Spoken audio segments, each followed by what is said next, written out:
nous voilà sur l'optimisation des motifs. Alors, c'est bientôt la Saint-Valentin, alors je me suis dit, bon, un petit yin et yang avec des petits cœurs, du rose hyper girly, ça peut être sympa. Donc, là, je suis sur un dessin. Dessin classique pour l'instant, j'ai pas fait de paramétrage, j'ai rien fait du tout. J'ai donc une zone où j'ai fait mes deux zones ici en blanc et les deux zones en lilas, mais j'ai rien paramétré. Mais par contre, vous pouvez voir que j'ai tout regroupé par groupe de couleurs, ce qui fait que du bas vers le haut, quand la brodeuse va interpréter le motif, elle va broder d'abord la partie blanche, puis la partie lilas, et ensuite on sera sur le contour noir. Donc ça, c'était pour le dessin. Maintenant, quand on a paramétré le motif, donc je vais aller vous cacher un petit peu tout ça. Hop, on va commencer par le blanc. Je vais aller aussi mon petit cœur, il doit être par là parce que j'ai une commande, voilà, qui gênait la visibilité.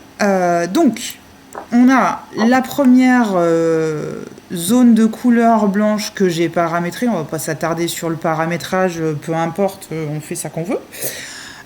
Puis après, je suis allée paramétrer donc le cœur. Il se trouve que j'ai pas forcément envie qu'il y ait un saut de fil entre mes deux zones.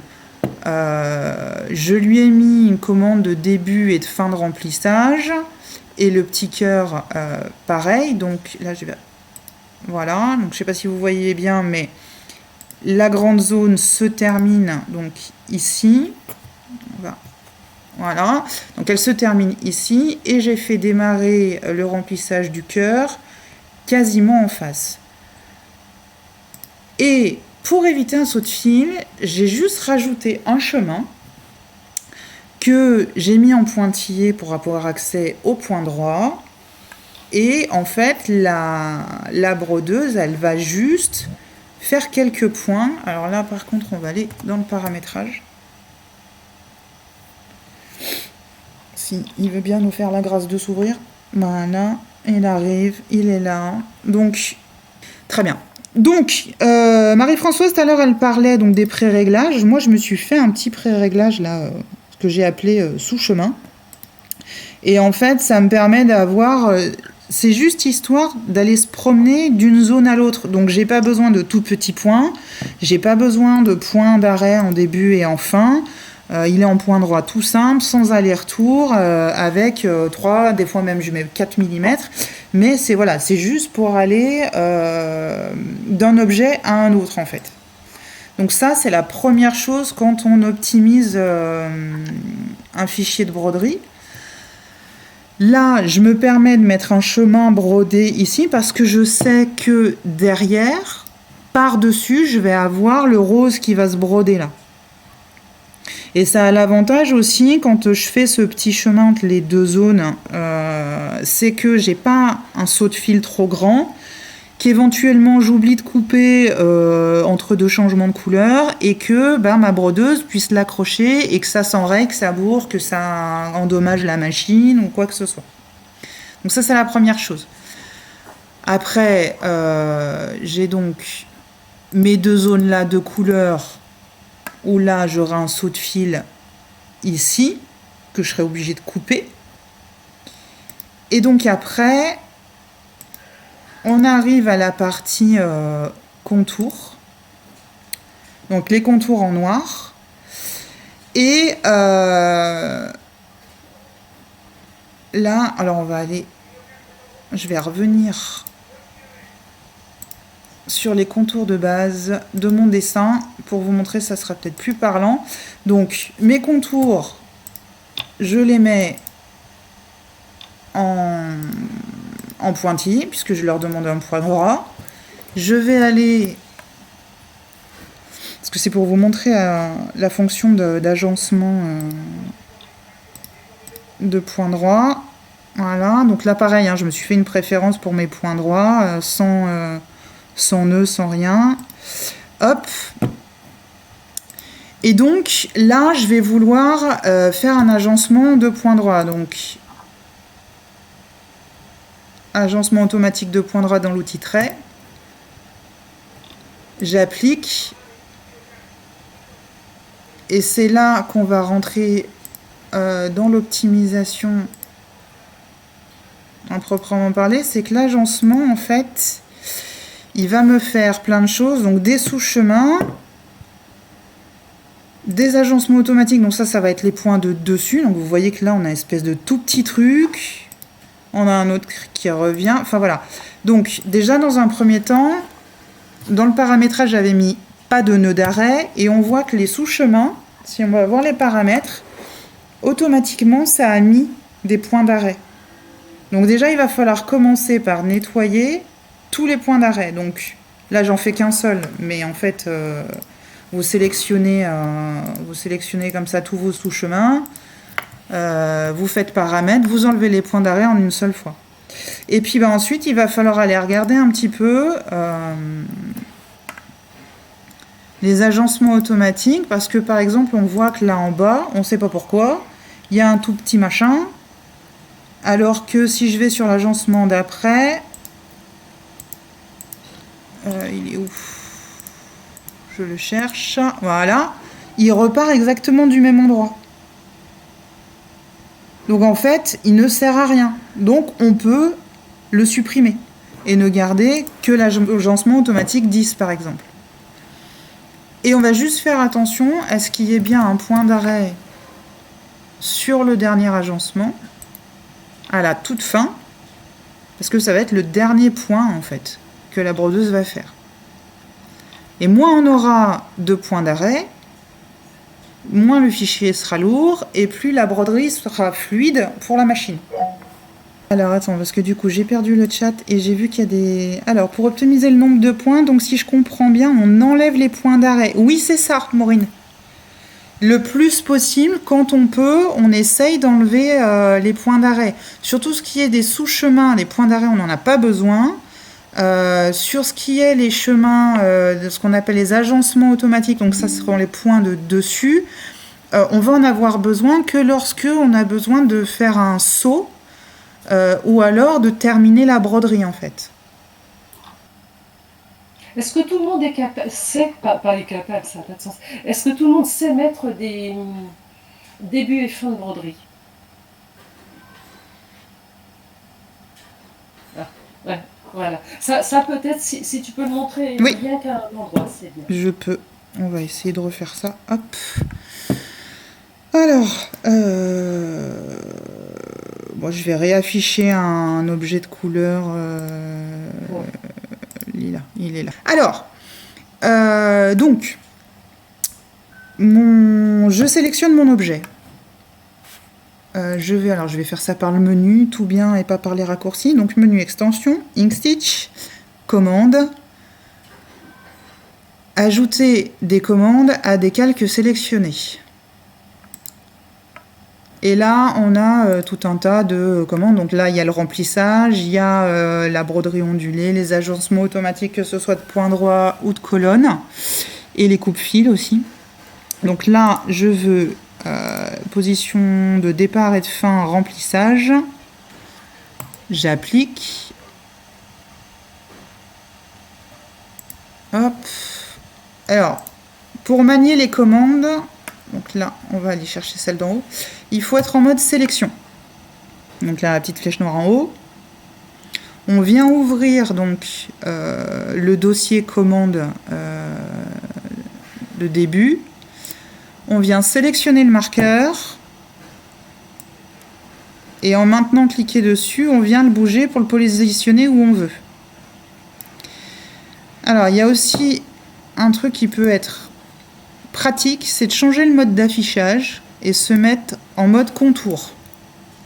Parce que par exemple, si je voulais positionner ma commande vraiment sur la pointe là-haut, par exemple, et ben, je vais être carrément plus précise.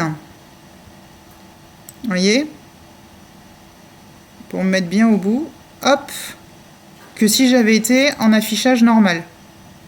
Et là, je reviens en affichage normal. Hop. Ma commande de fin, elle est en bas. On va aller la chercher. Et disons que je veux qu'elle se termine ici. Donc maintenant, si je sélectionne l'objet sur lequel je viens d'appliquer les débuts et de fin de remplissage, et je vais voir les paramètres.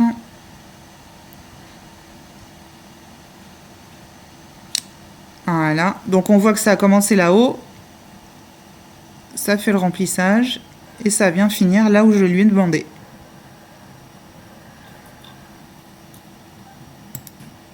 Voilà. Hop. Ah, Dominique nous demande pourquoi déterminer un début et une fin. Alors, attends, j'y retourne. Hop. Par exemple, parce que j'ai 2 objets à broder. Là, par exemple,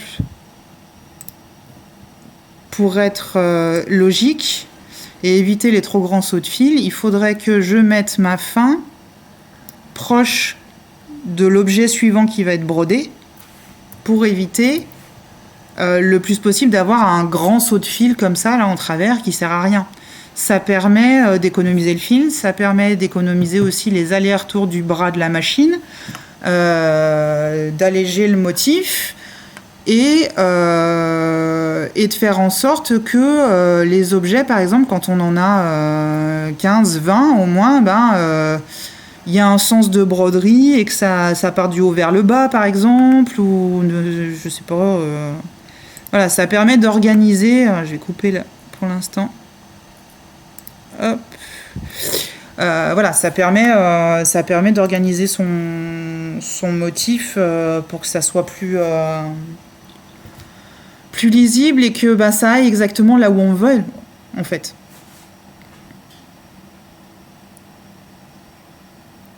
Ouais, quelquefois aussi, c'est bien quand on a un remplissage, quand on le brode, comme ça se termine au milieu, et du coup, ça fait une ligne blanche, Ouais. pas très jolie.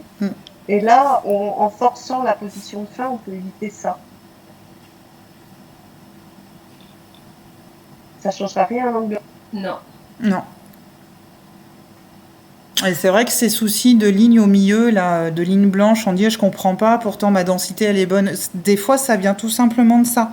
C'est-à-dire que le remplissage se fait d'abord partie gauche, puis ensuite partie droite pour finir au milieu en bas. Et du coup, ça crée une ligne, une démarcation au milieu qui n'est pas hyper esthétique. Alors que si on la fait finir complètement à gauche, par exemple, du coup, il n'y aura pas ce découpage de l'objet en deux avec la trace médiane qui est disgracieuse, quoi.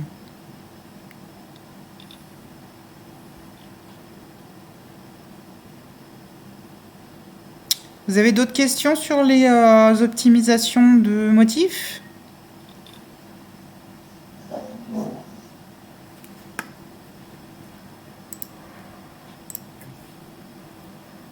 Donc, si on récapitule, tu as dit couleur.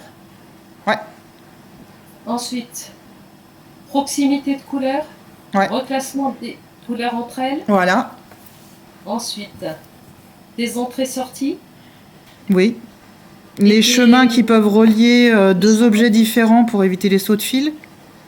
Oui, ok.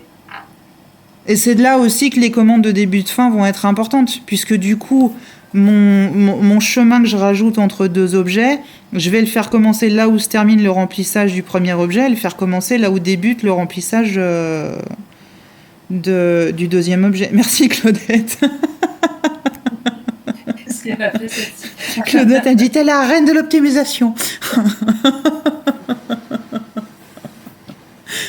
Et alors, quand on a bien optimisé comme ça, l'avantage aussi, c'est qu'on peut supprimer des sauts de fil. Et on peut optimiser pour le fil, mais on peut optimiser pour le temps.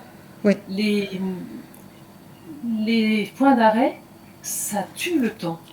Ça ralentit la machine. Moins on a de points d'arrêt, et mieux on se porte. Donc plus c'est fluide, plus la broderie est fluide et moins on a de sauts, plus ça va vite.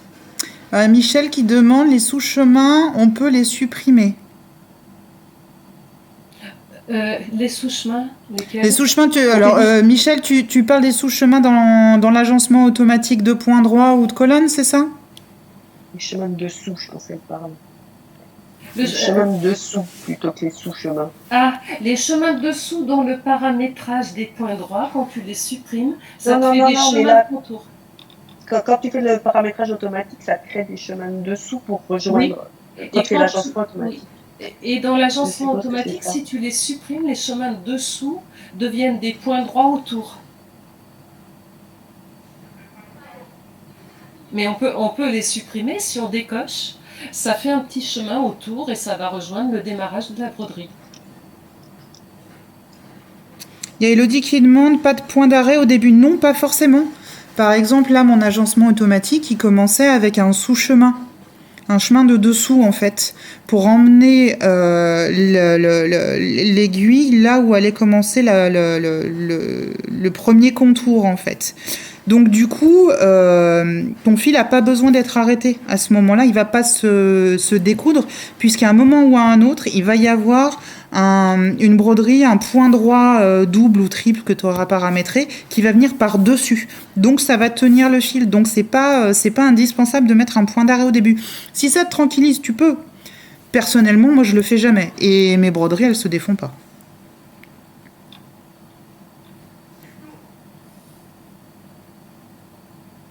Alors non, Roxane, les contours bien collés au motif, c'est la façon dont tu vas faire ton dessin. Alors attends, je vais te montrer. Je vais repartager mon écran. Hop. Je vais aller ouvrir. Voilà. Je vais ouvrir un nouveau fichier.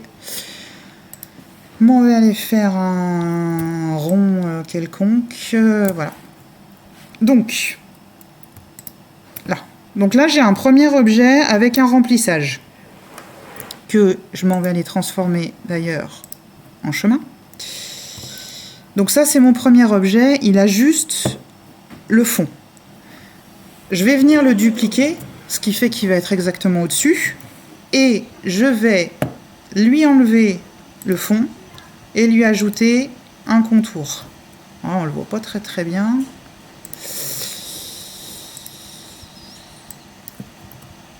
Voilà. Donc du coup, il est parfaitement le long de mon premier objet qui est en remplissage. Donc là, tu auras un contour qui va parfaitement se coller. Maintenant, sur le papier, il est parfaitement collé. Reste à paramétrer correctement ton remplissage avec la compensation d'étirement, choses comme ça, pour pas que ton tissu ne se resserre et ne crée un décalage entre ton contour et ton remplissage. Mais ça va être de jouer avec les compensations, en fait. Ça n'a rien à voir avec la conception du motif en lui-même. Voilà. Je t'en prie. Tu nous as pas parlé de réempiler les objets dans l'ordre de la sélection. C'est pas faux. Que j'utilise beaucoup quand je redonne. Ouais, c'est pas faux. Alors, attends, je recommence. C'est pas faux, c'est pas faux. Alors, attends, je vais essayer d'aller retrouver...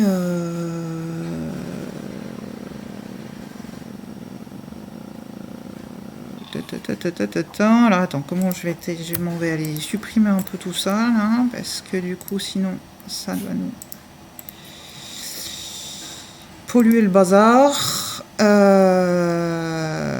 là le blanc, je vais le dégrouper, le lilas et le blanc là, voilà.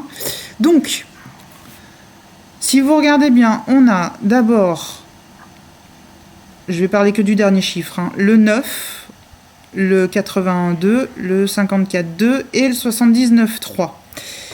Maintenant, je vais vouloir mettre d'abord celui-là, puis le 79,3, puis le 60... Non, on recommence. j'ai mal appuyé. Je recommence, je veux comme ça, je veux comme ça, et je veux finir par celui-là. Alors moi j'ai un raccourci que j'ai créé, c'est CTRL-ALT-Z, mais on a Édition. édition, voilà c'est ça. J'utilise tellement plus les commandes et je fais que par les raccourcis clavier que du coup, réempiler les objets dans l'ordre de leur sélection. Et là, on va voir que ça va bouger. Tadadam! Et du coup, voilà. C'est dans l'ordre que j'ai choisi. Ton image. Et encore, mais c'est pas possible. Mais effectivement, c'est super pratique. Oui. Hop. Ça y est, vous me revoyez. Voilà. Donc là, ça a réempilé les objets dans l'ordre que j'ai demandé. Et ça, effectivement, c'est hyper pratique parce que quand on fait un dessin avec énormément d'objets différents, quand on travaille après par plage de couleurs pour optimiser le motif, ça permet d'aller sélectionner en mode, par exemple, je me mets en mode nœud, je sélectionne, je veux d'abord celui-là, je veux d'abord celui-là, après je veux celui-là, et après je veux celui-là. Je fais CTRL-ALT-Z. Et boum, ça me les a remis dans l'ordre que je voulais. Donc on gagne un temps fou dans la réorganisation de nos chemins, en fait. De nos objets, je veux dire. Alors, réempiler des groupes, c'est possible? Je crois pas. Ah, j'ai jamais essayé, tiens. J'ai jamais essayé, ouais, mais j'ai pas l'impression. Ouais, je pense pas parce que c'est pas une fonction Inkscape. Mais peut-être, hein. Attends, bouge pas. Faut essayer. Il Bouge n'y a pas. qu'à essayer. Il n'y a qu'un faucon. Je fais un groupe, je fais deux groupes. Je sélectionne d'abord ce groupe, puis ce groupe, puis ce groupe. CTRL-ALT-Z. Et bah ouais. Eh ben, ça marche. Voilà, super. Oh, merci, c'est génial. Et bah voilà. On aura tous découvert un truc en même temps ce soir. Merci Michel. Et il y a autre chose dont tu n'as pas parlé, parce que c'était à faire en amont de ce que tu as montré, mais savoir trouver toutes les formes qui sont remplies avec la même couleur, c'est utile aussi pour faire un classement. Parce que toi tu nous as montré, c'est parti de tout, tu avais déjà tous tes roses et tous tes blancs ensemble, là.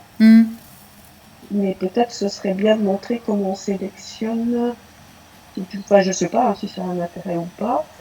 De pouvoir utiliser et du coup je cherche ça parce que j'ai oublié de pouvoir utiliser édition. Ah, sélectionner même. Voilà, sélectionner même Alors, couleur de fond. C'est vrai que moi, comme ma façon de travailler fait que je ne l'utilise jamais. Ah oui, c'était une fille organisée. Moi, je suis bordélique, donc il faut que je commence par ranger à un moment. Ouais, mais en fait, moi, je range au fur et à mesure. Sélectionner. Ah putain, c'est où déjà? C'est édition, sélectionner même. Oui, c'est une fonction d'Inkscape, ça. Hein. C'est pas dans Inkscape. Ah oui, voilà, c'est ça, oui, il me semblait. Oui. Sélectionner Ouais, même. C'est quand même super pratique. Ah oui, voilà, sélectionner même, donc fond et contour. Couleur du fond, couleur du contour. Alors attends, je vais me poser comme ça. Donc là, on est sur la grande zone en rose, là. Sélectionner même, couleur de fond. Voilà. Donc ça m'a sélectionné en même temps le petit cœur. Parce que toi, t'as triché, t'es parti d'un truc où t'avais tout déjà bien rangé. Bah oui. Écoute. C'est vrai que c'est moi quand je conçois mes motifs, du coup je conçois mes plages de couleurs au fur et à mesure de ma conception en fait. Donc du coup je n'utilise quasi pas la fonction sélectionner même.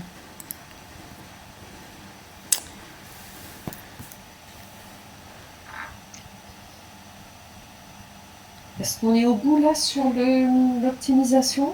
Ouais, je pense. Faire le petit chouïa sur le lettrage. Ouais. Alors c'est le lettrage ou bien les autres questions? Qu'en dites-vous? Alors, peut-être. On va faire vraiment succinct hein, le lettrage. Donc, Inkstitch. Lettrage. C'est le souci quand on n'utilise que les raccourcis clavier, c'est qu'après on ne sait plus où c'est qu'il faut qu'on aille. Alors, on va aller se prendre Beaumance, tiens. Hop. Voilà. Alors, le module lettrage. Donc, dans un premier temps, vous avez vu qu'il y a toutes les polices qu'on a pu rajouter. Vous avez la possibilité de rajouter vos propres polices. Ça, c'est une première chose. Et ce qui va être surtout intéressant, c'est que dans les polices incluses dans Inkstitch, il y a une description qui vous dit de quelle hauteur à peu près est la police et surtout de combien on peut diminuer ou augmenter la taille des lettres. Parce que les colonnes satin qui sont paramétrées, si on les diminue de trop, c'est trop dense, ça bourre, ça finit dans le trou de la machine, ça pète la machine et après c'est la catastrophe. Donc ça, vous le trouvez ici. Alors il y en a certaines polices pour lesquelles il y a beaucoup, je ne sais plus laquelle c'était. Là, on a essayé de faire succinct pour que ça s'affiche tout, mais il y a des moments... Ah, c'est peut-être Monica. Ouais, voilà. Donc Monica, voilà, il y a beaucoup à lire. Je vous invite même à aller dans la doc Inkstitch en ligne, parce que vous avez aussi accès à tous les raccourcis de caractères spéciaux, parce que c'est une police qui est très très riche, Monica. Elle est magnifique, mais elle est très très riche et elle a pas mal de petites particularités. Donc ça, c'est une première chose. Bien faire attention à de combien je peux la diminuer et de combien je peux l'augmenter. Donc là, par exemple, on voit que j'ai pas tout. Je peux lire, je peux être réduit à 80% ou augmenter à... Alors de mémoire, Marie-Françoise, c'était 120, je crois. Pour Monica, je suis sur la doc. Là, je suis sur Beaumance. Ah, pardon. Oh, flûte. Oh, oui, pas de bol. Ah, pas de bol, ouais, Bowman. Oui, ça doit être ça, 120. Il me semble qu'on avait mis 120. Hein. Oui. Donc ça, ces descriptions-là, vous la retrouvez donc dans la doc d'Inkstitch, mais aussi, je vais sortir de là 2 secondes, dans... Non, elle va jusqu'à 150. 150, ok, ça marche. Donc, vous allez ouvrir les préférences, vous allez aller donc sur Système, et dans Extension, là, hop, vous allez ouvrir, ça va vous ouvrir le fichier, le dossier dans lequel Inkstitch est contenu. Et Font, c'est là où il y a donc les polices. On va aller chercher Beaumance. On va ouvrir le dossier de Beaumance. Donc, on a donc les fichiers qui servent à générer votre lettrage. Et on a le fichier JSON. Donc, le fichier JSON, ça s'ouvre avec le bloc-notes. Et quand on l'ouvre, on voit ici « Description ». Et c'est là que on va voir que on peut diminuer à 80%, mais on peut l'augmenter jusqu'à 50%. 150%, pardon. Alors oui, c'est écrit en anglais. Mais voilà. Ça vous permet de savoir trouver les valeurs si jamais vous êtes hors connexion, que vous ne pouvez pas vous connecter sur le site inkstitch.org. Au moins, vous savez que dans Inkstitch, vous avez la possibilité de trouver l'information. Et ça, c'est hyper important quand on fait du lettrage, parce que si on diminue de trop, ça fonctionne pas en fait. Donc, nous allons aller chercher notre Beaumance. Et exprès, je vais aller à la ligne. Est-ce que ça va vouloir me le générer?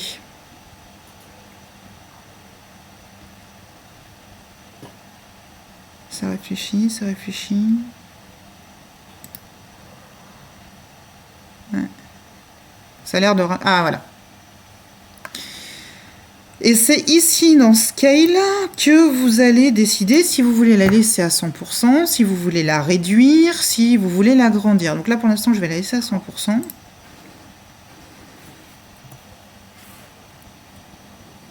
Donc on voit qu'on est là et que on a le lettraging stitch. Et ensuite, on a un dossier par mot et donc après un dossier par lettre. Là, par défaut, chaque mot, comme je suis revenue à la ligne, il est aligné sur la gauche. Mettons maintenant que je veux le centrer. Je vais venir sélectionner mes mots. Je vais aller sur aligner et distribuer. Et je vais pouvoir centrer par rapport à la page. Mais alors attention, la petite particularité, c'est que il faut désélectionner, bouger et aligner la sélection en groupe, parce que si je fais ça, ça fait rien du tout, parce que ça bouge tout en même temps. Que si je désélectionne, là, ça va venir tout me centrer.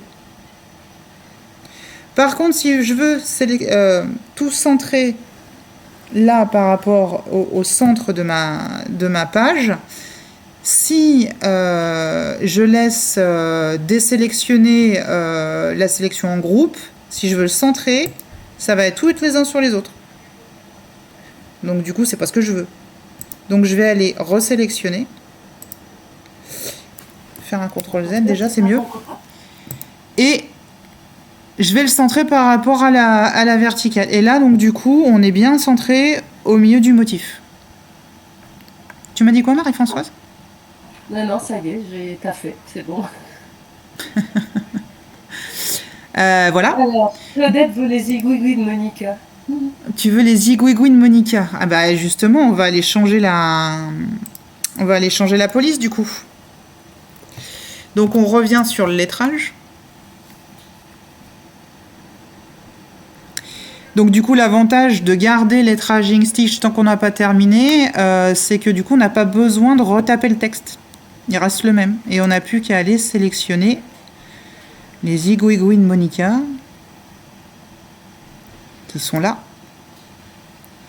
Et vu que notre Claudette nationale veut les zigouigouis, il faut qu'on rajoute les parenthèses. Voilà. Et on va appliquer.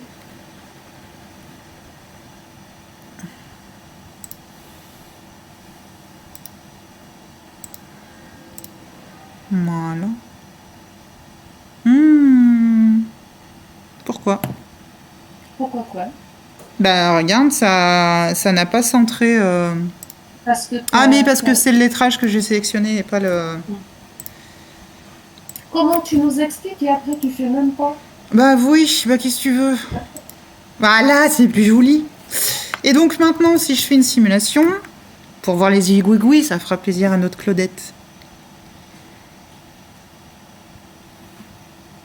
Bon, faut pas être pressé par contre. Hein.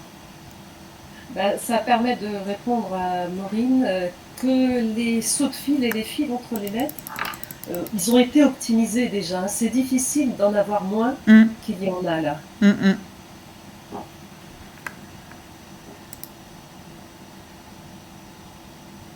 nous fais en réaliste ? Bah oui, elle est tellement jolie, ça serait dommage de s'en priver. Ouais, je voudrais que le V de avec soit rouge. Le V de avec ? Oui, que le V. Hein. Alors.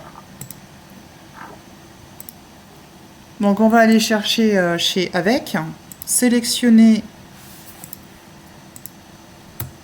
les chemins qui sont contenus dans la lettre V et on va aller leur changer seulement les contours.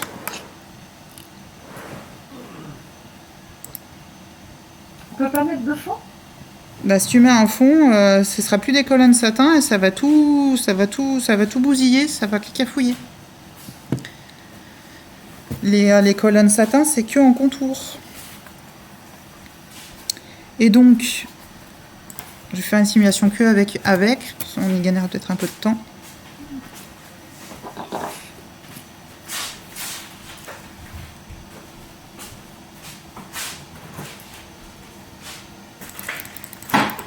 Voilà, Très bien. on a le V qu'il faut. Merci. Super.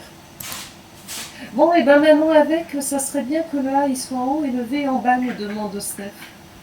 De quoi? J'ai pas entendu. Steph, elle voudrait qu'avec, ça soit écrit tout n'importe comment. Le A en haut, le V en bas, le E ailleurs, etc. Eh ben, tu sélectionnes...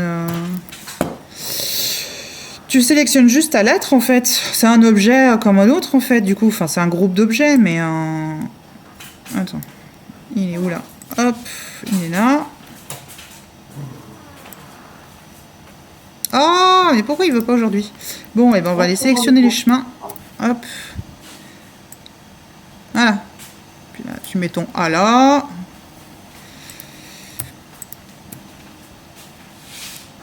Tu mets ton V là. Enfin, tu fais ça que tu veux, quoi. Après, tu peux les récupérer Merci. comme tu veux. Hein. Ok. Et puis, alors, la dernière chose qu'on va essayer, que je vais essayer de vous montrer, je vais retourner, ce sera plus simple parce que j'ai déjà l'arrondi.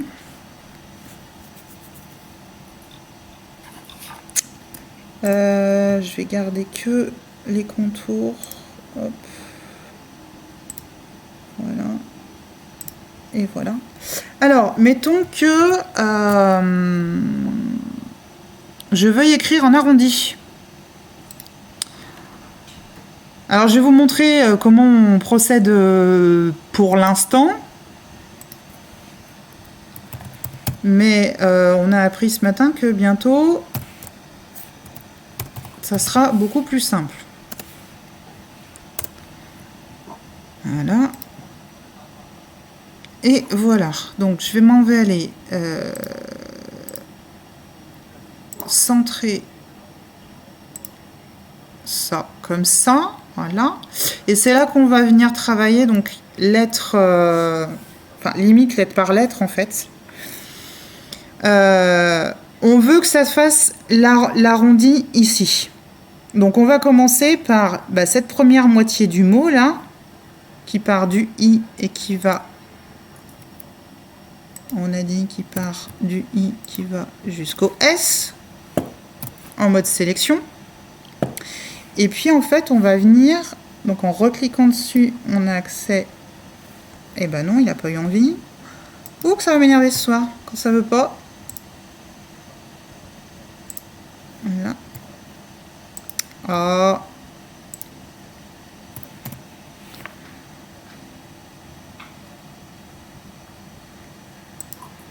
Non.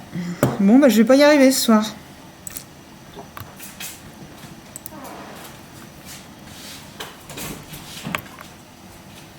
Je n'arrive pas à avoir accès à tourner. Bon, écoute, je vais le grouper. Voilà. Comme ça, au moins, ça m'en fait qu'un seul. Non. Ah! Mais pourquoi il veut pas? Tu vois, il me sélectionne... il me sélectionne tout. Alors que moi, ah bah voilà, comme ça. Donc, une fois qu'on a réussi, en bataillant un peu, à sélectionner ces 4 lettres, j'appuie sur la touche majuscule du clavier, je viens dans l'angle et je viens faire un peu pivoter. Voilà. Ensuite, je désélectionne le S, je vais venir le descendre un petit peu.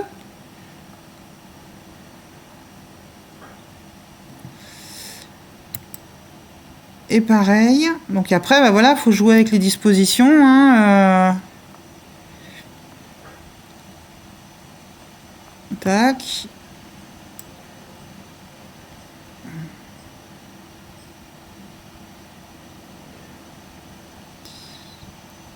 Je sais que je le veux dans ce sens-là, puis après, hop, je le bouge. Je redescends un petit peu. Je sélectionne le K, et puis pareil, hein, voilà. Et j'aligne sur mon chemin, le long de mon chemin, en fait, hein, tout simplement. On va pas te faire galérer plus. Ouais. Pour moi, pour l'instant, c'est quand même pas simple. C'est un peu fastidieux pour l'instant. Ça Ouais. se fait, hein. Moi, je le fais largement. Il n'y a pas de. C'est un peu D'ailleurs, je fastidieux. vois que Catherine, elle te dit la même chose. C'est sévère, pas de piscine. Ouais. Ce sera beaucoup plus facile dans la prochaine version d'Institch. Un petit peu de patience, ça vient. Ouais. Et on vous a mis dans les commentaires, là, dans le chat, une réponse à Elodie qui demande si on peut utiliser ces lettres qu'on a déjà.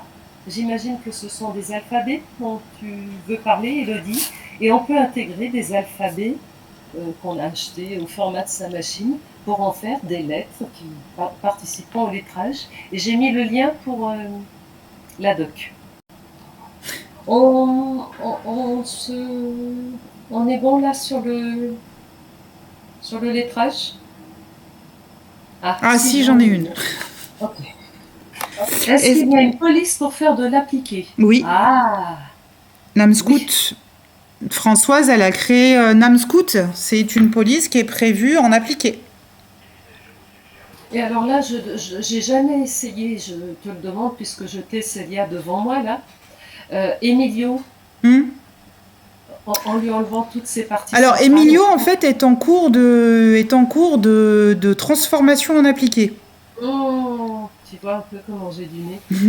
Mais en soi, ce serait tes souhaits, mon chéri. En soi, ce serait pas très compliqué de prendre Emilio et de la transformer. Mais bon, c'est un petit peu de boulot quand même, malheureusement. Mais oui, Emilio est en cours de transformation en appliqué.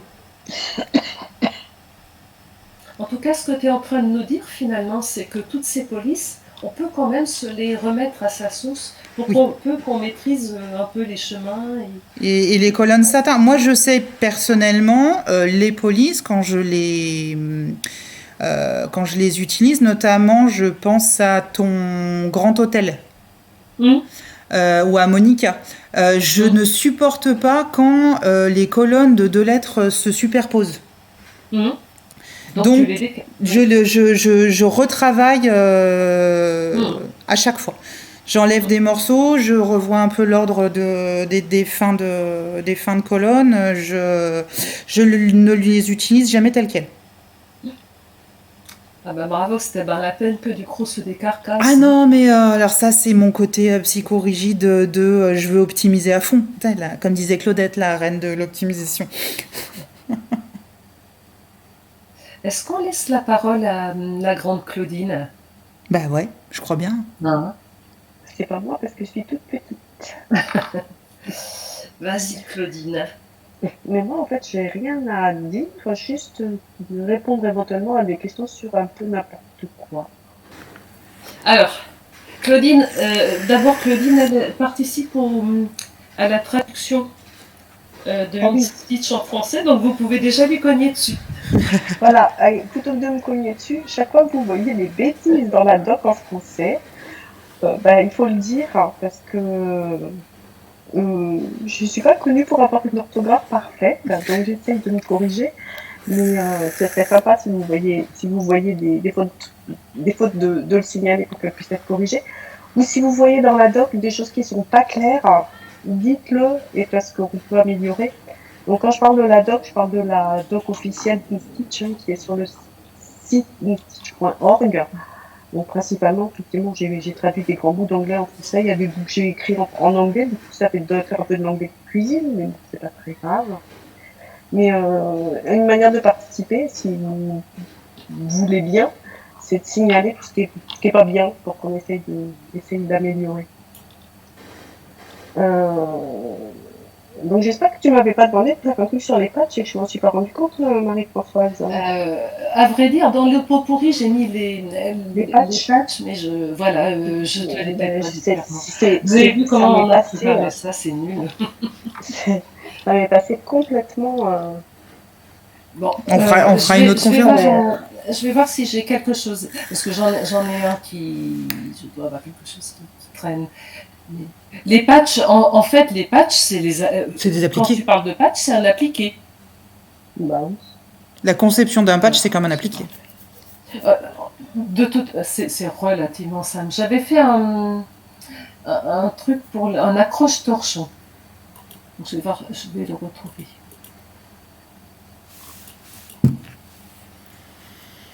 Il y avait d'autres questions. Posez-les là pendant que Profitez. je cherche. Elodie dit tu peux utiliser le mien sinon. Mais sinon, pour faire une police, pour faire un appliqué avec une police, en fait, c'est le truc qui est presque le plus facile à faire, je dirais, avec n'importe quelle police. Parce que pour le coup, si vous utilisez une police, pas InStitch, mais une police Inkscape, ce qui est la chose qu'on vous dit qu'il faut surtout jamais faire, hein, c'est-à-dire taper dans Inkscape directement pour avoir des lettres. Alors pourquoi jamais le faire? Parce que quand vous tapez des lettres dans Inkscape, d'abord, au début, ce que ça fait, c'est des lettres. Et des lettres, c'est des lettres et Inkscape ne saura rien en faire. Si vous transformez ces lettres en chemin, vous avez une petite chance d'arriver à en faire quelque chose. Et faire un appliqué, c'est rien de plus que d'avoir un chemin autour de la lettre. Donc ça va être, vous allez faire d'abord un point droit pour marquer la position de l'appliqué. Vous allez poser votre tissu, vous allez faire un petit zigzag, puis après vous allez couper votre tissu et vous allez passer une troisième fois en faisant une colonne satin. Donc donc ce qu'il faut savoir faire, c'est une colonne satin. Si vous savez faire une colonne satin, vous savez faire un appliqué. Petit teasing sur les nouvelles fonctionnalités de la prochaine version. On pourrait, mais c'est secret défense. Après, on va être obligé de te faire une proposition qu'on pourra pas faire. Si ça intéresse un peu de monde. Si, ça intéresse, bien sûr. Moi, je suis intéressée déjà. Alors, attends, je vais partager mon écran. Je vais vous montrer. S'il doit y avoir des choses que je peux montrer. Ah, ça s'emballe, ça y est, ça s'emballe. Tout le monde veut voir.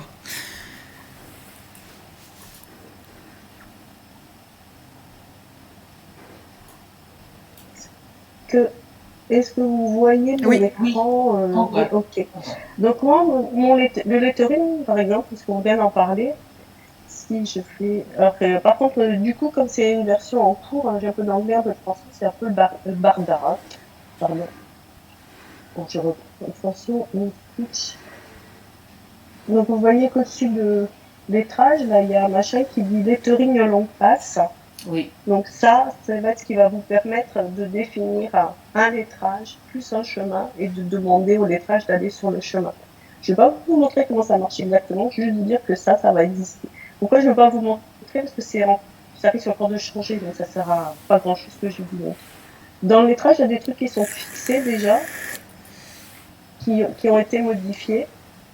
Ce qui a été modifié, c'est que maintenant, on peut filtrer les fontes selon leur taille. Si je reste à 0 ici, vous voyez que j'ai toutes les fontes que vous connaissez. Mais imaginez que je veux faire un texte qui fasse 5 cm de haut. Je vais lui demander qu'il me montre toutes les fontes qui permettent de faire 50 mm. Et voilà toutes les fontes qui permettent de faire 50 mm. Donc si je dis test de lettrage, c'est un très joli terme, hein, et que je dis que je veux écrire en Chopin, il a choisi pour moi de le mettre à 130%. Et ça va me donner un texte qui fait 5 cm de haut, en Chopin. Si je choisis NumScout, NumScout c'est plus grand au départ, hein, ça doit faire 90 cm, donc il s'est mis à 55%. Donc ça c'est assez pratique pour générer un texte de la hauteur qu'on veut. L'autre chose qui a été ajoutée, alors je sais que Marie-Françoise elle a horreur de couper les fils. Moi, entre les mots, j'aime bien couper. Donc là, si je lui demande, je veux bien recommencer pour faire le dessin, toi là-bas. Si je lui demande de couper après chaque mot, ça marche super bien. D'abord, c'est pas NumScout, ça. Non. Apply. Je recommence. Je sais pas pourquoi il merdouille ce soir. Mais si c'est NumScout, ça. Oui, mais tout à l'heure, ça l'était pas. Ce que j'avais sur mon truc de prévisualisation, c'était pas NumScout.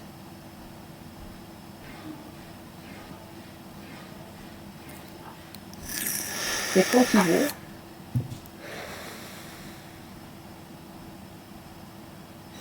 Alors manifestement, quand je partage mon écran, ça le traumatise mon truc. Oui, Hein. oui, ça ralentit Ouais, terriblement. ouais, ouais. Bon, en tout cas, là, vous aurez un machin qui vous permet Couper les de fils. faire un coupe-fil. Alors, des coupe-fils partout, c'est débile.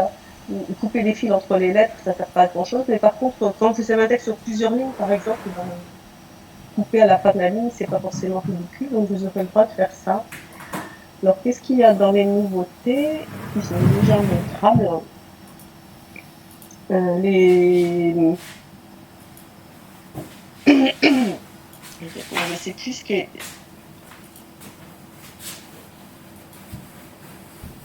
À bientôt, Marjorie. Colonne Satan là-dedans. La colonne Satan est pas mal modifiée. Ça va permettre de mettre de l'aléatoire sur les colonnes Satan pour avoir des choses beaucoup moins régulières. Le problème, c'est que je sais plus quelle version j'ai mis. Donc, si je fais une colonne Satan, ça ne va pas le faire, ça. Comme colonne Satan, voilà, on va y mettre de l'épaisseur. Donc, je convertis ma ligne en satin. Et je lui applique du paramétrage. Vous allez avoir une quantité de paramètres beaucoup plus long qu'avant. Donc, plein de paramètres possibles. Ce qui va changer, c'est que la compensation, au lieu d'être une compensation uniquement en valeur absolue, vous pourrez avoir une compensation soit en valeur absolue, soit en pourcentage. Et vous n'êtes pas obligé d'avoir la même compensation de chaque côté. Donc, il sera possible de rentrer deux valeurs au lieu d'une. Donc, si ici, je mets 20% d'un côté et 50% de l'autre, ça me ferait plaisir si vous voulez bien. C'est incroyable comme le simulateur, il ne veut pas marcher. Ok. On va cliquer. Évidemment, on ne voit rien. Et là, va comment ça s'attend. Donc, si je regarde mon plan de gaudry,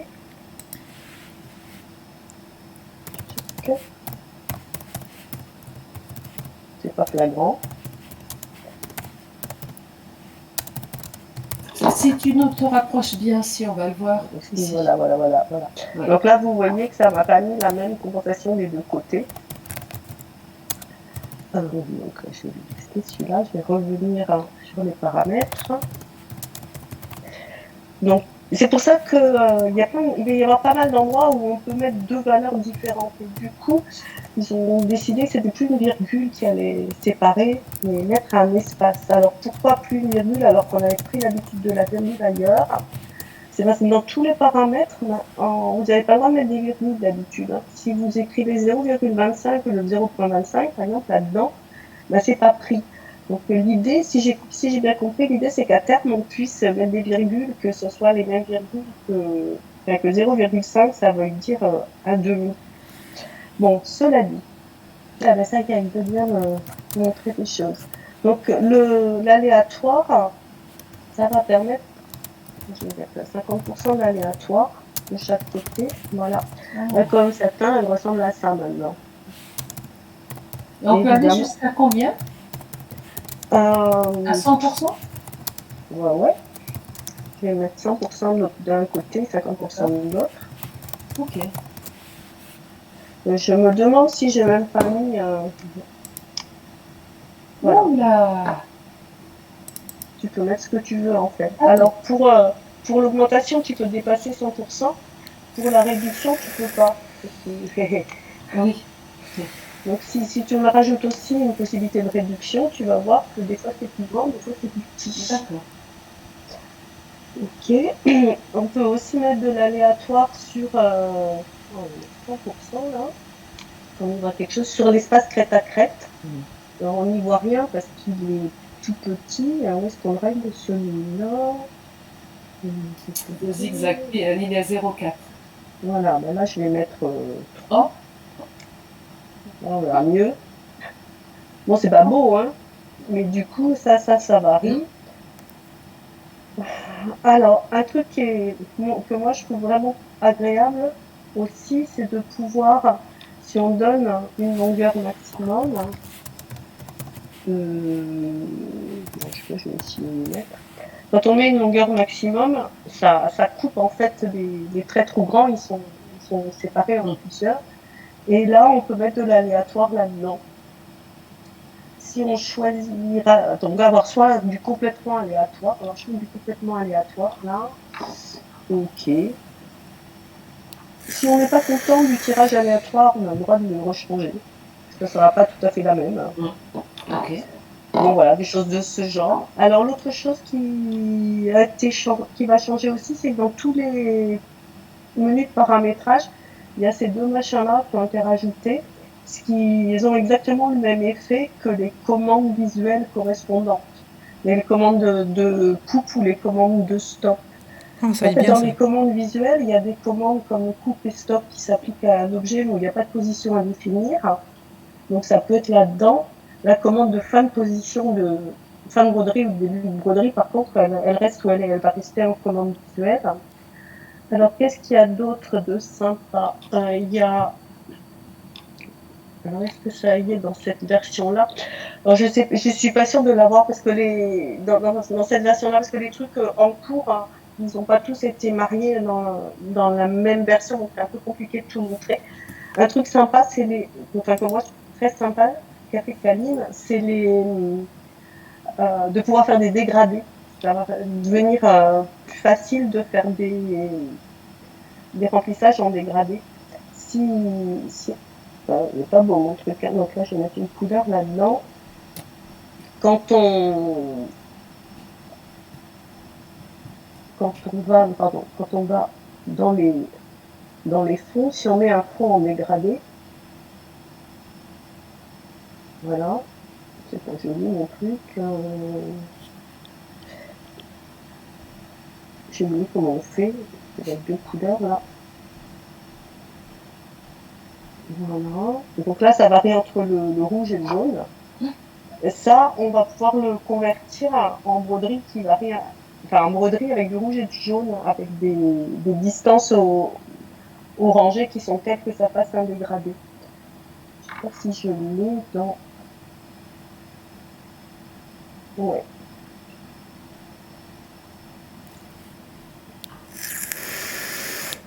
On voit rien. Mais normalement, ça aurait dû faire. Si, on a 3 chemins. Non, mais il me l'a mis. Non, ça c'est ma colonne. Oui. Là, il m'a mis que le jaune. Bon, j'ai un truc que j'ai merdouillé, mais ça va le faire. Ça marche, ça. Ça fait partie des choses qui vont arriver. Qu'est-ce qu'il y a d'autre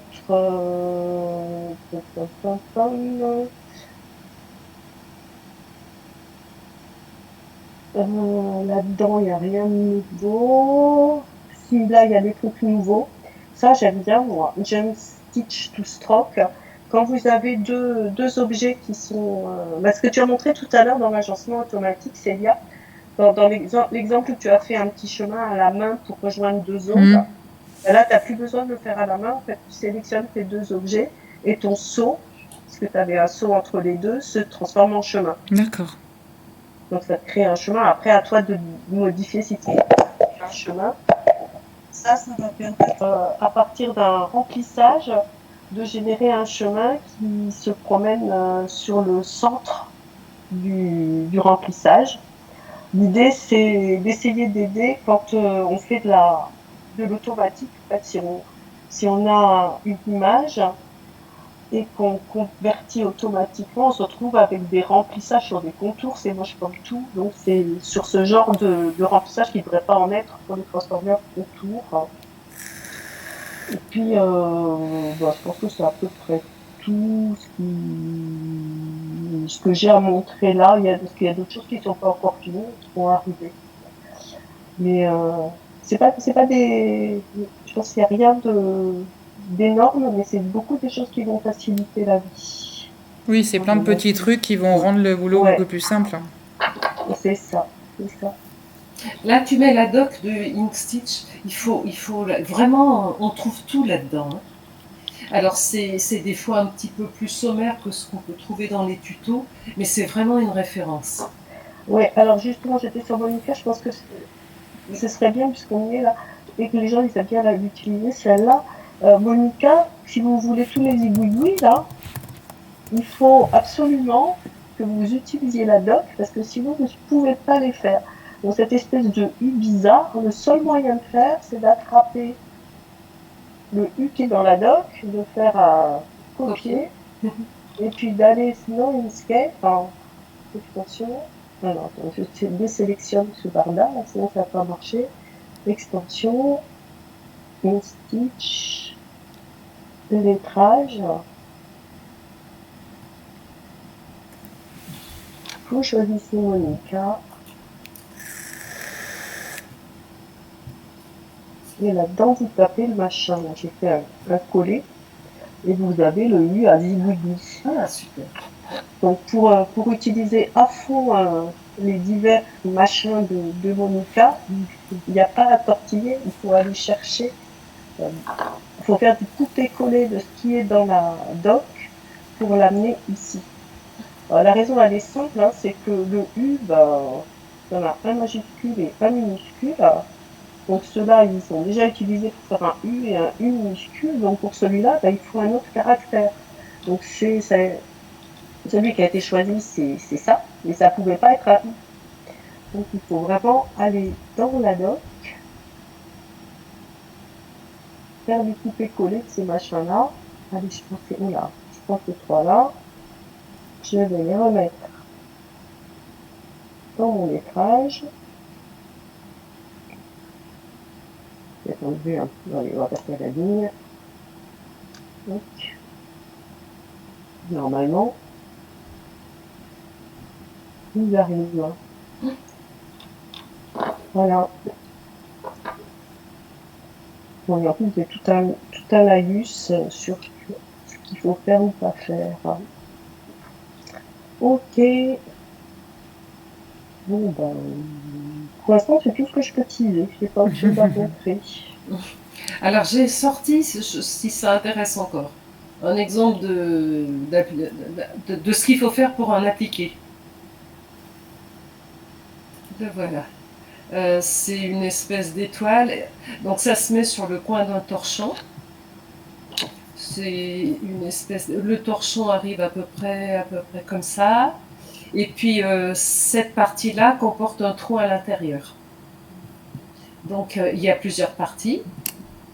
Alors, je vais les enlever les unes après les autres pour qu'on comprenne. D'abord, premier travail sur un appliqué. On est sur son tissu de départ. Là, c'est le torchon. Et on prépare les contours sur lesquels on va amener son tissu.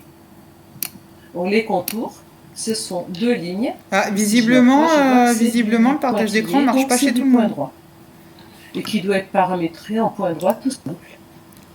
Marie-Françoise, on a Steph et Hélène qui disent non, ne pas voir ton écran. Moi, je l'ai son écran. Moi aussi, c'est pourtant bizarre. Ah. Si, il y est, hein, ton écran de partage. Ah oui. Ouais. Les filles, c'est peut-être perdu dans tous les participants. Peut-être qu'il faut aller le chercher un petit peu dans la mosaïque. L'écran de partage.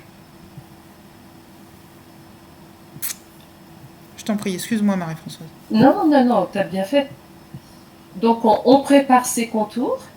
Quand c'est prêt, on vient positionner son tissu, on vient faire les positionnements.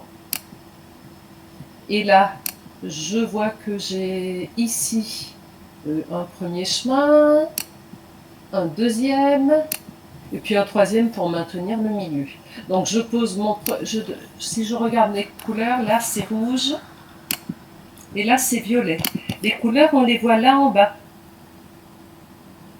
Quand je fais un changement de couleur, donc si ma machine avait brodé, elle s'arrête parce que j'ai changé de couleur là. Je viens faire cette forme qui est orange. Et cette forme-là, elle me fixe le tissu sur le torchon. Changement de couleur. Je mets mon deuxième tissu ici. Et je fais le chemin pour fixer le tissu. Troisième, ça me fait le centre. Je fais... Alors là, je pourrais déjà, je ne sais plus comment j'avais coupé là, mais bon, de mémoire là, je vous le fais ici, j'ai un premier zigzag. C'est une ligne continue, un tout petit peu épaisse, c'est un zigzag. Donc, il va se faire sur mon tissu positionné. Avant de passer au suivant et de changer de couleur, je sors le cadre, je découpe le tour sur le premier tissu. Je remets le cadre, j'ai changé de couleur. Ça devrait être un zigzag, ça il est Oui, pas parce bien. qu'il est caché. Mais t'as raison. Oh, t'es trop forte. Deuxième zigzag, ouais. Donc je fais mon zigzag et hop, je découpe le tissu. Et je rechange de couleur. Je décache. Bon, ils se font tous les deux d'ailleurs. Et là, je coupe autour de celui-ci et puis je coupe aussi là au centre. Et maintenant, je fais mes satins de maintien. Parce que ça, c'est un vulgaire zigzag. Ça m'a permis de découper autour. Mais pour finir, il faut un joli satin tout autour. Le premier satin, c'est celui-ci. Je vais enlever les maintiens, tout ce qui est dessous pour qu'on ne soit pas gêné. Voilà. Donc j'ai ici ce satin-là sur l'un des tissus. Puis un autre bout de satin, la moitié de ce satin, l'autre moitié. Puis les satins centraux. Voilà. Donc j'ai quelque chose d'assez joli. Et puis j'avais rajouté un motif au centre, une étoile avec un peu de satin. Voilà les diverses étapes. Donc on prépare les contours sur le tissu sur lequel on veut mettre un appliqué. On positionne son tissu avec un point droit. On maintient avec un zigzag. C'est pas obligatoire. Cette étape-là, on peut s'en passer. Mais c'est plus pratique de découper le long d'un zigzag. Et puis c'est bien, ça sert de sous-couche au satin de déco qui va suivre. Puis éventuellement, on rajoute des motifs. Voilà, c'est tout. Tu nous fais un petit bout de broderie ondulée. Claudette, elle voulait voir la broderie ondulée vite fait. Ouais, exact. Nouveau, allez. Broderie ondulée, moi ce que j'adore utiliser, broderie ondulée et colonne satin, pour moi, c'est des choses qui se ressemblent. Dominique, oui, oui, oui, oui, oui. Alors, je voudrais faire une feuille d'arbre. Un joli, joli arbre. Allez, une jolie feuille. Ok. Donc, je me fais une petite ligne. Ok. Et puis, la pointe, tiens, je vais la décaler légèrement. Hop. Et hop. Voilà. J'ai deux lignes. Ces deux lignes-là, si je veux faire de la broderie ondulée, comme avec les colonnes satin, il faut que je les combine.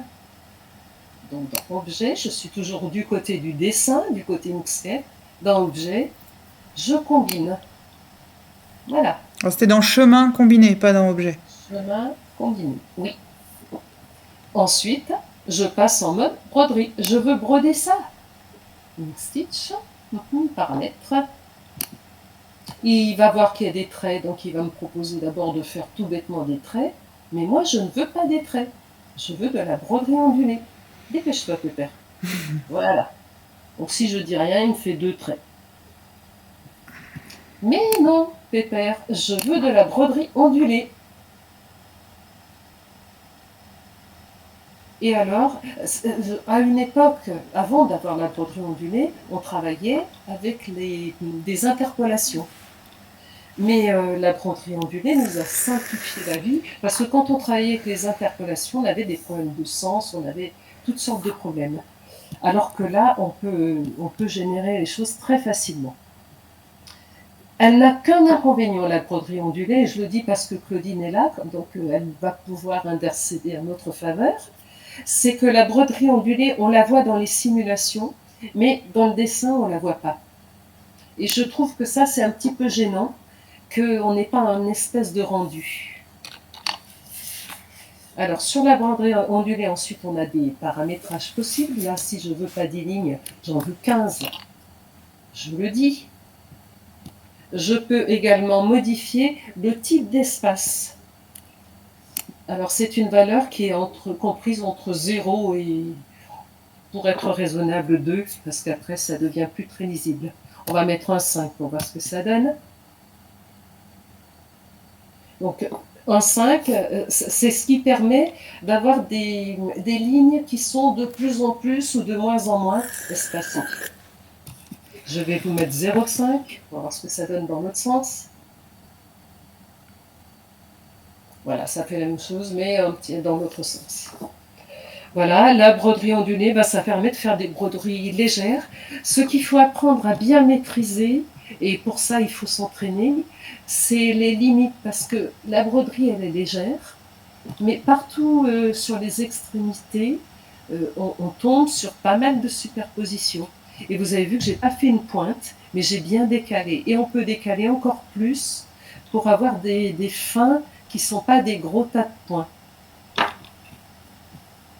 J'applique, je quitte. Qu'est-ce que je voulais vous montrer? Ah oui, si. Si, il y avait la fin, tu es de la fin. On peut effectivement mettre une grille. Allez. Et ce qu'on règle, c'est la taille de la grille.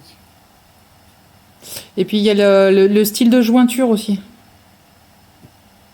En bas. Exact, ouais. Ouais, j'ai jamais très bien non plus.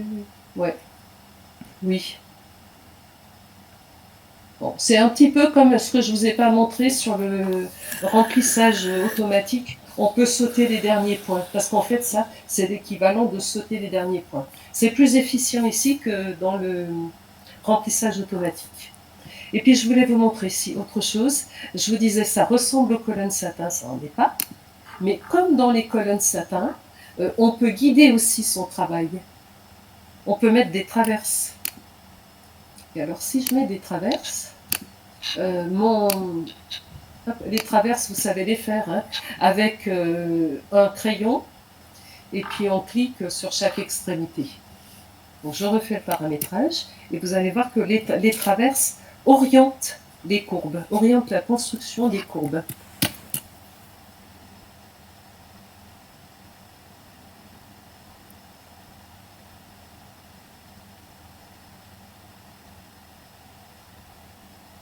Voilà, je vais supprimer les grilles. Alors, je ne sais pas si c'est très évident, mais peut-être que sur cette forme, ça ne se voit pas énormément la différence. Oui, et non, parce que moi j'avais fait, je ne sais plus quel motif, et c'était plus joli avec un finissage point qu'un finissage segment. D'accord. Et vous avez vu la différence selon la position des traverses? On le voit bien sur la grille d'ailleurs. La grille, elle suit parfaitement les traverses, et la feuille, elle n'a pas tout à fait la même allure non plus. Donc il y a des tas de choses à maîtriser, et pour les maîtriser, il faut vraiment tester. Alors ça, c'est la broderie ondulée entre deux lignes, et on a aussi la broderie ondulée avec une espèce de point d'impact là. Je vais supprimer des choses. Je vais garder une seule ligne. Moi c'est celle-ci que j'aime. L'autre, je la trouve trop hasardeuse. Mais ça ne veut pas dire qu'il ne faut pas s'en occuper. Donc, je vous montre. Bon, hop. Donc, un seul point. Par défaut, il va nous faire une broderie ondulée, voilà, vers le centre de la forme. C'est-à-dire qu'il nous fabrique comme ça sa série de lignes pour aller vers un point unique. Je peux insérer une commande. Comment? C'était le bon moment de montrer que ne pas faire les 5 derniers, ça aurait été une bonne idée. Ah, et on va le faire sur cet exemple-là. Ouais. On va ajouter, oui, tu as raison. Non, c'est pas une commande. Où est-ce qu'on a déjà là? Édition, voilà. Non. Et non. Où est-ce qu'on a la commande correspondante? C'est une commande. C'est la cible, c'est attacher une commande à un objet? Commande, non? Oui, mais j'y suis. Ajouter des commandes, pardon. Oh, oui, oui, c'est ça, c'est dans ajouter des commandes à des objets sélectionnés. Oui, voilà. Mais qu'est-ce qu'on a fait ce soir, bon sang? Alors, oui, voilà. Voilà, c'est la cible. Ok, j'applique.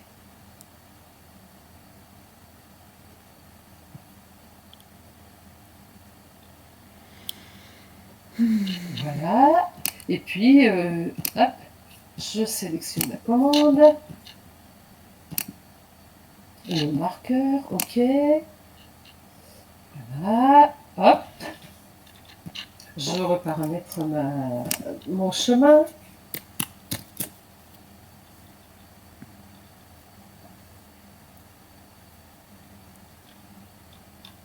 En broderie ondulée. Donc là, il s'en va. Je vais enlever ces points, remettre des segments. Si je veux une jupe de princesse. Pour une jupe de princesse, les princesses, elles ont la taille, mais c'est pas un point comme ça, leur taille. Donc il faut que je saute les dernières lignes. Par exemple, les 3 dernières lignes. Voilà. Et puis, je voudrais beaucoup plus de lignes. Enfin, après, on joue, quoi. Sans lignes.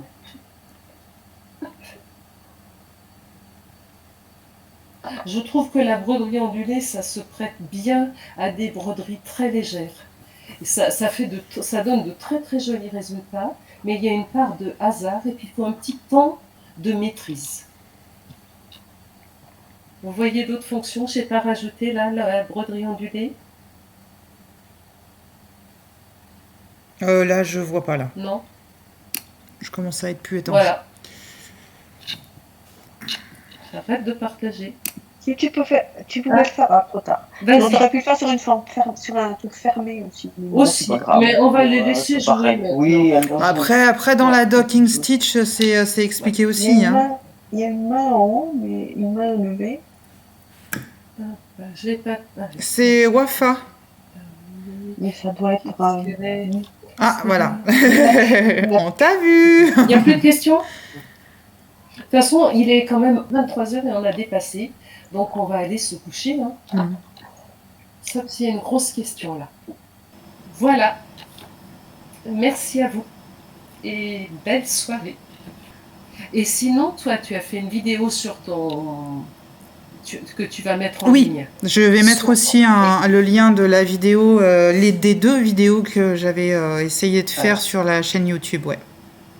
Et vous aurez également une vidéo que je vais indiquer là sur tous les remplissages. C'est-à-dire qu'on a fait ça en différé de façon à ce qu'il y ait un support à ce qu'on a vu ce soir. Voilà. Et bien écoutez, belle soirée à tous.